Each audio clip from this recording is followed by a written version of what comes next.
মানুষ বড় অভিমানী প্রাণী। সে চায় তার মন খারাপ হলে প্রিয় মানুষটাকে না বললেও সে বুঝে ফেলুক।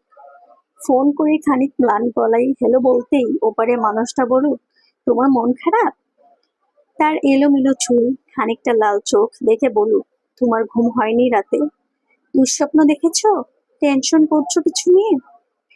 সে চায় মানুষটা বুঝুক কখন শক্ত করে বুকের সাথে চেপে ধরতে হয়, চোখের সামনে আলতো করে হাত ছুঁয়ে বন্ধ করে দিতে হয় চোখের পাতা। সে চায় মানুষটা বুঝুক কখন হাতের মুঠোয় হাত রাখতে হয়, ফিসফিসিয়ে বলতে হয়, আমি তো আছি, তবে মন খারাপ কেন? সে চায় মাঝরাত্রি সে টের পাক পাশের মানুষটা তার মাথার নিচে সরে যাওয়া বালিশটা ঠিক করে দিচ্ছে।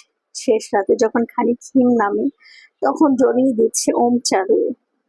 সে চায় তার মাঝরাত্রিও কে বাড়ি ফেরার অপেক্ষায় থাকুক, মন রাখুক তার জন্মদিনের কথা, প্রথম দিনের স্পর্শের কথা, প্রথম অনুভূতির কথা, প্রথম দিনের ফেলে আসা স্মৃতিগুলোর কথা।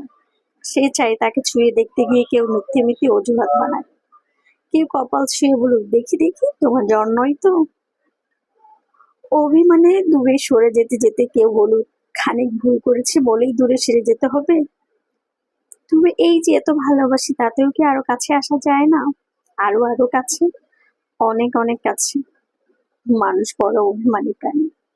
তারা দুজনই কেবল ভাবে এসবই ওই মানুষটা করুক, ওই ওই মানুষটা, কিন্তু শেষমেশ করা হয় না কারণ। তাই কাছে আসা রঙিন দিনেরা ক্রমাগত দূরে যাওয়ার ধূসর বিবর্ণ গল্প হয়। মানুষ বড্ড অভিমানী প্রাণী। অভিমানে সে ক্রমশই দূরেই চলে যায়, বুকে পুষে রাখে এক সমুদ্র আক্ষেপ। সেই আক্ষেপ কখনোই শেষ হয় না। আস্তে আস্তে সেই আক্ষেপটা বিশাল বড় এক প্রাচীর হয়ে ওঠে। মানুষ যে বড্ড অভিমানী প্রাণী,